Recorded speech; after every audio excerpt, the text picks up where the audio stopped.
আসসালামু আলাইকুম। কি অবস্থা সবার? ওয়ার 2 একটা বহুল প্রতীক্ষিত ইন্ডিয়ান ফিল্ম, যেটার টিজারটা এসে গেছে। আজকে জুনিয়র এনটিআর এর জন্মদিন, সো তাকে এক্সট্রা একটা উইশ, একটা ভালো দিন উপহার দেওয়ার জন্য ওয়ার 2 টিম থেকে এটা রিলিজ করা হয়েছে। সেই সাথে ওয়ার 2 তে আগে থেকেই আছে ঋত্বিক রোশন, যে কিনা আমার হচ্ছে সব থেকে ফেভারিট হিরোর তালিকায় অনেক উপরের দিকে, যদি বলিউডের কথা বলি আর কি। তো বন্ধুরা, টিজারটা তো দেখলাম, এক্সপেকটেশনও ছিল, যেহেতু এর আগের যে কিস্তি ছিল ওয়ার, সেখানে আমরা দেখেছিলাম দুর্দান্ত কিছু অ্যাকশন দৃশ্য, একটা ভালো কাহিনীও ছিল সেখানে। টাইগার শ্রফ মনে হয় শেষবারের মতো একটা ভালো সিনেমা করছিল ওই ওয়ারটাই, তারপরে টাইগার শ্রফের ফ্লপ যাত্রা শুরু হয়েছে। তো যাই হোক বন্ধুরা, ওয়ার 2 টিজার কেমন লাগলো সেই তুলনায় এই টিজারটা দেখার পর কিছু দিক আমার খুবই ভালো লাগছে, আর কিছু দিক মোটামুটি লাগছে। মোটামুটি বলতে ভালো লাগে নাই ধরা চলে, অর্থাৎ ওই কিছু দিকগুলোর জন্য যেগুলো ভালো লাগে না ওগুলোর জন্যই এই টিজারটাকে আহামরি কোনো টিজার বলে মনে হচ্ছে না। তো শুরুটা করি ভালো দিয়ে। ঋত্বিকের এন্ট্রি প্লাস চোখের ক্লোজ আপ শটটা পিওর গুজবাম দিয়েছে, এ ব্যাপারে কোনো কথা হবে না। ঋত্বিক রোশনের স্ক্রিন প্রেজেন্স আগে থেকেই ভালো, সেটা তার যে কোনো সিনেমায়।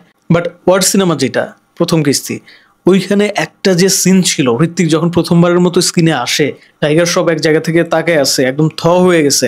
টাইগার শ্রফ থ হয় নাই, মূলত আমরা যারা অন স্ক্রিনের এই পাশের দর্শক, যারা হচ্ছে সিনেমাটা দেখতেছিলাম, তারাও থ হয়ে গিয়েছিলাম। ঋত্বিককে মাইন্ড ব্লোয়িং লাগতেছিল। তো সেই যে একটা এক্সপেকটেশন যে ওয়ার 2 তে কেমন লাগবে, প্রথম এন্ট্রিটা কেমন হবে, সেই এক্সপেকটেশন লেভেল কিন্তু ম্যাচ করতে পারছে।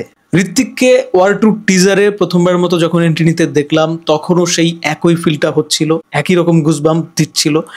এক কথায় ঋত্বিকের এটা আসলে বলা যায় যে গড গিফটেড। তার চোখের চাহনি, তার বডি স্ট্রাকচার অসাধারণ, কোনো কথা হবে না। মাঝে মাঝে ভাবি যে ঋত্বিক যদি হলিউডে থাকতো তাহলে সেখানেও দুর্দান্ত ভাবে ম্যাচ করে যেত। এক কথায় ঋত্বিককে এখানে হলিউডের হিরোদের মতোই লাগতেছে। আর মূল সমস্যাও মূলত এইটাই, ঋত্বিক এত হ্যান্ডসাম, এটাই মূল সমস্যা। আমি একটু পরে আসতেছি এই ব্যাপারে, ওই যখন হচ্ছে নেগেটিভ বিষয়গুলো তুলে ধরবো তখন বুঝতে পারবেন বন্ধুরা। টিজারে আরেকটা সিকোয়েন্স আছে যেখানে ঋত্বিককে ভিলেনদের কচু কাটা করতে দেখা যায়। শাওলিন ফাইটের কিছু দৃশ্য আমরা এই টিজারে দেখতে পাই, যেটা কিন্তু খুবই এক্সাইটিং একটা ব্যাপার স্যাপার। কারণ হচ্ছে বলিউড সিনেমায় এই টাইপ অফ ফাইট খুব একটা যে দেখা যায় তা কিন্তু না, বিশেষ করে তলোয়ার হাতে একটা হিরো ফাইট করতেছে, তাও খুব সুনিপুণ দক্ষতার সাথে। ইভেন যারা ঋত্বিকের সাথে ফাইট করতেছে তারাও খুব ওয়েল ট্রেন্ড বলেই মনে হচ্ছে। যদিও খুব কম সময়ের জন্য এই দৃশ্যগুলো আসলে এখানে দেখানো হয়েছে, তারপরেও বোঝা যাচ্ছে যে হ্যাঁ, চম্পেশ কিছু একটা হতে যাচ্ছে। আর এই টাইপ ফাইট দেখতে আমার জাস্ট অসাধারণ লাগে। মানে আমি এই টাইপ অফ মুভি সার্চ করে করে খুঁজি যে আসলে কোন মুভিতে এই টাইপ অফ অ্যাকশন আছে। এই টিজারে আমরা কিয়ারা আদবানিকেও দেখতে পাই। কিয়ারা আদবানি যে আছে ওয়ার 2 তে, এই গুঞ্জনটা অবশেষে কনফার্ম হলো। তবে টিজারে কিয়ারা আদবানিকে যেই অবস্থায় দেখলাম,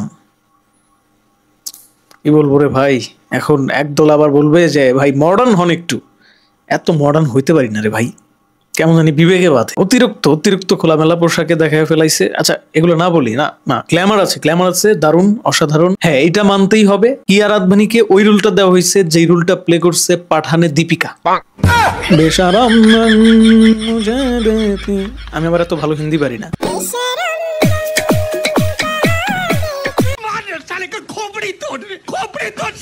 তবে হ্যাঁ, এটাও সত্য, ক্লোজ শটে কিন্তু কিয়ারা আদবানিকে যথেষ্ট গ্ল্যামারাস লাগতেছিল। আমি একটা বিষয় খুব ভালোভাবে ক্লিয়ার হয়ে গেছি, বিগত কয়েকটা মুভি যেগুলো রিলিজ পাইলো বলিউডে, সেই মুভিগুলো একটু খেয়াল করে থাকবেন বন্ধুরা। বলিউডের মেকার্সরা ইদানিং কোয়ালিটির থেকে, ইভেন কন্টেন্টের থেকে সব থেকে বেশি গুরুত্ব দিচ্ছে শো অফে। তারা ওয়েস্টার্ন কান্ট্রির যে ড্রেস আপ স্টাইল, সেগুলোকে এত মাত্রায় ফলো করতে চাচ্ছে, কোথাও গিয়ে নিজেদের যে কৃষ্টি কালচার, বলিউড ইন্ডাস্ট্রির যে একটা গৌরবের জায়গা, নিজেদের সংস্কৃতি, সেটাকে কোথাও গিয়ে হারিয়ে ফেলছে। আর এটাই দিন শেষে বলিউড ইন্ডাস্ট্রির জন্য কাল হয়ে দাঁড়াচ্ছে। কারণটা যদি বলতে যাই অনেক লম্বা হয়ে যাবে ভিডিওটা, ছোট্ট করে একটু বলি।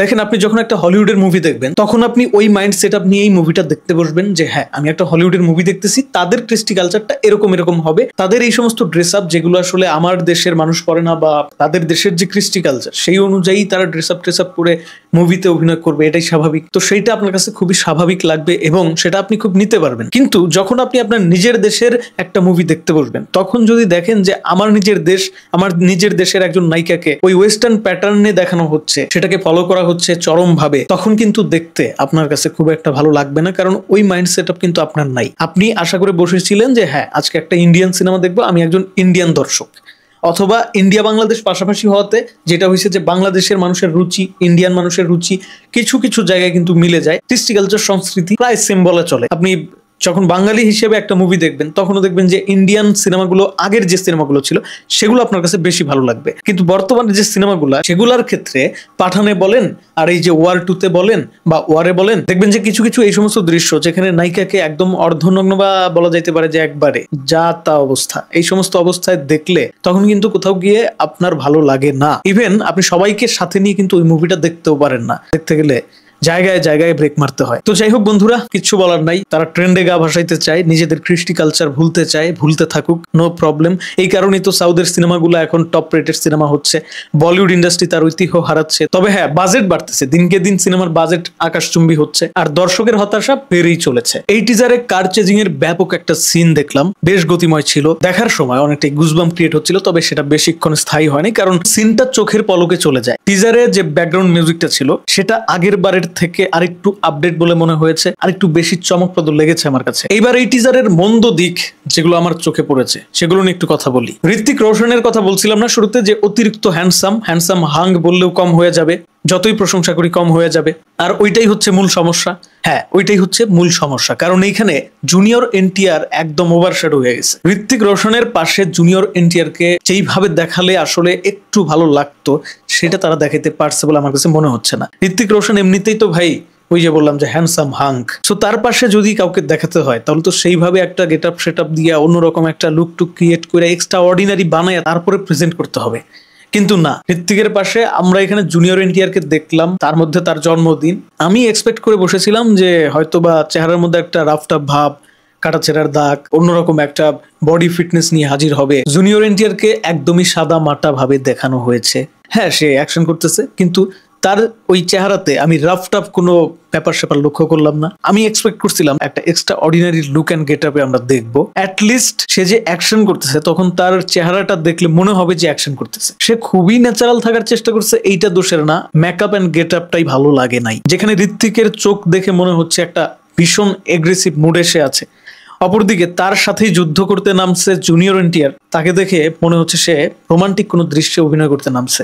মানে দুইজনকে দুইবার দেখলে দুইটা সিনেমার হিরো বলে মনে হচ্ছে। তারা যে একটা সিনেমাতে ইভেন ঋত্বিক হচ্ছে প্রোটাগনিস্ট আর জুনিয়র এনটিআর হচ্ছে অ্যান্টাগনিস্ট, সেই ব্যাপারটা এখানে ফুটেই উঠতেছে না। জানি না সম্পূর্ণ সিনেমাতে আসলে কি হবে, বাট এই টিজারটা স্পেসিফিকলি এই টিজারটা আমার কাছে খুবই ডিসঅ্যাপয়েন্টিং লাগছে, শুধুমাত্র এই সমস্ত কারণে। জুনিয়র এনটিআর কে যতটা ভালোভাবে দেখানো যেত, যতটা ইউটিলাইজ করা যেত, সেইভাবে তারা করতে পারে নাই। তারপর যে মন্দ দিকগুলো চোখে পড়লো, যে কিছু সিন দেখলাম যেগুলো দেখে বোঝাই যাচ্ছিল যে এগুলো সিজিআই এর কাজ হয়েছে, ভিএফএক্স এর কাজ হয়েছে, কিন্তু খুবই দুর্বল। এত লম্বা সময় নিয়ে করা এত বড় বাজেটের একটা সিনেমা, এই বিষয়গুলো কেন তারা লক্ষ্য রাখেন আমি বুঝি না। আর যেখানে সিজিআই এর কাজ পারফেক্টলি আমি করতে পারবো না সেখানে কেন করতে হবে? আমার মনে হয় এই সমস্ত ক্ষেত্রে যদি লেভেল ম্যাচ না করা যায়, যদি আমার সর্বোচ্চটা শো নাই করা যায়, তাহলে রিয়েল লোকেশনে শুট করাই বেটার। সেক্ষেত্রে হয়তো অনেক বেশি এক্সট্রা অর্ডিনারি কিছু দেখানো সম্ভব হবে না, তবে দর্শকের কাছে সেটা খুব বাস্তবিক ভাবে তো ধরা দিবে, ওইটাই যথেষ্ট। জুনিয়র এনটিআর এর যে এন্ট্রি হয়, সে যে রেলগাড়ির উপরে ঠাস করে পড়ে, তারপরে হচ্ছে সে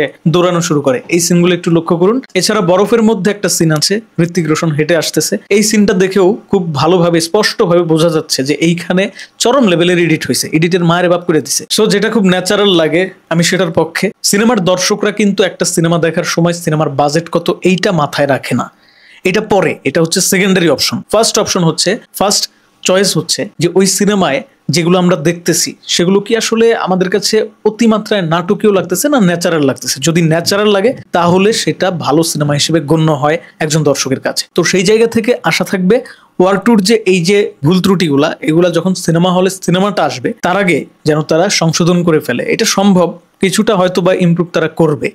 টিজারেই করে দিত সেটা আরো বেটার হইতো। আবার লক্ষ্য করেন টিজারের কিছু কিছু জায়গায় কালার গ্রেডিং দুর্দান্ত লাগছে, বিশেষ করে যেখানে যেখানে ঋত্বিককে ফাইট করতে দেখা গেছে, ঋত্বিকের সিকোয়েন্স গুলো আছে। আর এই যে যেই দৃশ্যগুলোর কথা বললাম যে অতিমাত্রায় ভিএফএক্স এর কাজ হয়েছে বলে বোঝা যাচ্ছে, সেই সমস্ত দৃশ্যে একটু খেয়াল করেন কালার গ্রেডিংটাও মার খেয়ে গেছে। একটা যে ফ্যাকাশে ফ্যাকাশে ভাব আছে, এটা যে এডিট করা একটা ফুটেজ, সেটা খুব ভালোভাবে প্রকাশ পাচ্ছে। তো বন্ধুরা, এই ছিল ওভারঅল আমার ওয়ার টুর টিজার নিয়ে মতামত। কমেন্ট বক্স স্বাধীনতার জায়গায়, কমেন্টে আপনারা সবাই জানান ওয়ারের সাথে যদি তুলনা করেন অথবা এই ফ্র্যাঞ্চাইজির যত সিনেমা আছে সেগুলোর সাথে যদি তুলনা করেন, তাহলে আপনি এই টিজারকে কোন জায়গায় রাখবেন। সত্যি বলতে আমার কাছে ওয়ারের যে টিজারটা ছিল সেটা বেশি ভালো লাগছিল।